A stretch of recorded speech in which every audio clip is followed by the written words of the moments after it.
আসসালামু আলাইকুম। 496 কোটি টাকার লেনদেন হলো আজকে। 62 পয়েন্টের মতো প্লাস। 296টা গেইনার আর 71টা লুজার, 58টা আনচেঞ্জ। গেইনারে যদি আজকে দেখি টেকনোডাক্স যে আইপিওটা আসছে সেটাই এখন পর্যন্ত এসে হল্টেড অবস্থায় আছে। যদি এটা দেখি একটু মার্কেট, হ্যাঁ হল্টেড অবস্থায় আছে এখনও। এতটুকু পর্যন্ত যাওয়ার কথা না, শেয়ারটা 42 টাকা 30 পয়সা পর্যন্ত উঠে গেছে। এটা আসলে এত বেশি হওয়ার কথা না। আমি মনে করি যারা এখানে বিনিয়োগকারী আছেন, নতুন করে যারা এন্ট্রি নেবেন, তারা আসলে একটু ভাবনা চিন্তা করেই এই শেয়ারটাতে এন্ট্রি নেবেন। টেকনোডাক্সে যে কোনো মুহূর্তে নিচের দিকে চলে আসতে পারে। ফার্স্ট প্রাইম আজকে ভালো করলো, মিডল্যান্ড ব্যাংকও ভালো করলো। অনেকদিন পরে মিডল্যান্ড ব্যাংক 8%-এর মতো বাড়লো।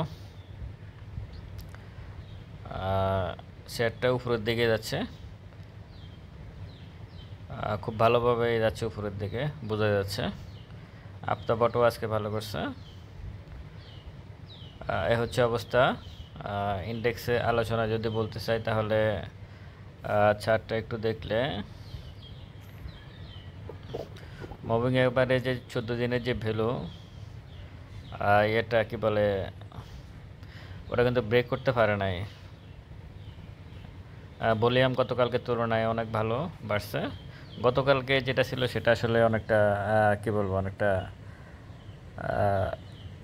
ওটা অ্যাবনর্মাল ছিল, অ্যাবনর্মাল একটা দিন ছিল। সব কিছু মিলাই পরিস্থিতি ভয়াবহ ছিল, দেশের পরিস্থিতি সব কিছু মিলাই গতকালকে যেটা করছে সেটা ওরকমই হওয়া ছিল। এটাতে গতকালকে যেটা হয়েছে সেটা হতাশ হওয়ার মতো কিছু নাই, ছিল না। 95 পয়েন্টের মতো মাইনাস, ওটা হতাশ হওয়ার মতো ছিল না। আবার আজকে যে 62 পয়েন্টের মতো বা কত পয়েন্ট, 62 পয়েন্টের মতো প্লাস হলো, এটাতে তো উৎফুল্ল হওয়ারও কিছু নাই। মার্কেট আসলে যারা এখান থেকে চলে যাওয়ার তারা চলে গেছে। এখন যারা আছে সাধারণ বিনিয়োগকারী আমাদের মতো, তারা কিন্তু বাইও নাই, সেলও নাই। কারণ আমরা বাই করার কোনো স্কোপ নাই, কারণ হচ্ছে টাকা নাই। আবার সেল করার কোনো স্কোপ নাই। 40 থেকে 50%, 60% লসে আছে।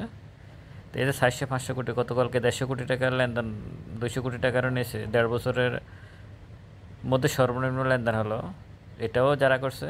আজকে আবার 500 কোটির কাছাকাছি লেনদেন, এটাও তারা করছে। আসলে মার্কেটটা তারা মানে ওই যারা আসলে শেয়ারগুলো হাতায় নিচ্ছে এতদিন, তারাই কিছুক্ষণ দাম বাড়াচ্ছে, কিছুক্ষণ কমাচ্ছে, এভাবেই আমাদেরকে প্যানিক করার চেষ্টা করছে যাতে হাতে শেয়ারগুলো ছেড়ে দিই আমরা। এখন যারা যারা ছেড়ে দেওয়া তারা ছাড়া দিবে। তবে আমি মনে করি মার্কেট খুব দ্রুততার সাথে একটা ভালো কিছু হতে পারে। কারণ পড়তে পড়তে পড়তে পড়তে এমন অবস্থা হয়েছে মার্কেটে যে এটা এখানে আর পড়ার মতো কিছু নেই। হয় মার্কেট ধ্বংস হয়ে যাবে, আর না হয় মার্কেট উপরের দিকে খুব ভালোভাবে যাবে। তবে একটা জিনিস মোটামুটি পরিষ্কার বলাই যায়, সেটা 5,000 পয়েন্টের নিচে আসলে মার্কেট আসার আর এই মুহূর্তে কোনো সুযোগ নাই। 5,000 পয়েন্টের নিচে আসার কোনো সুযোগ নাই মার্কেটের। সুতরাং এত মানে হওয়ার কিছু নাই। যদিও অনেক বেশি, সবাই অনেক বেশি লসে আছে, এটা আসলে আপনাদেরকে প্যানিক করার চেষ্টা করতেছে।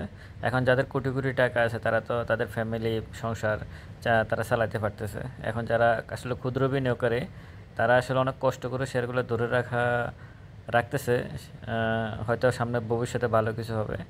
সব কিছুতে একটা ধৈর্য আছে, সেটা হয়তো অনেকের ভেঙে যাচ্ছে, অনেকে বের হয়ে যাচ্ছে। তারা এটাই চাচ্ছে, যারা আসলে এখানে তো আসলে নীতি আর নৈতিকতার কিছু নাই। একটা জিনিস বুঝলাম এই মার্কেটে, এখানে নীতি এবং নৈতিকতার কিছু নাই। অন্য কোনো ব্যবসাও নাই, কোনো ব্যবসাতে নাই, এটা তো নাই। তো আপনারা আসলে ধৈর্য ধরে আছেন, আর একটু ধৈর্য ধরে থাকেন। যদি বলি চার্ট যদি বলি, ক্যান্ডেলটা যেটা সেটা ভালোই। ক্যান্ডেল দিয়ে আসলে এখন খুব বেশি কিছু বলার নাই। মার্কেট যে কোনো জায়গা থেকে, যেমন এখানে যে ক্যান্ডেলটা হলো আজকে, গতকালকে এইখান থেকে কিন্তু এটা বাউন্স ব্যাক করার কথা না, কিন্তু আজকে কী করছে, বাউন্স ব্যাক করছে।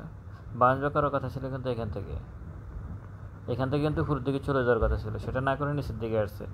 আবার এটার থেকে নিচের দিকে আসার কথা ছিল, সেটা না করে আজকে আবার উপরের দিকে গেছে।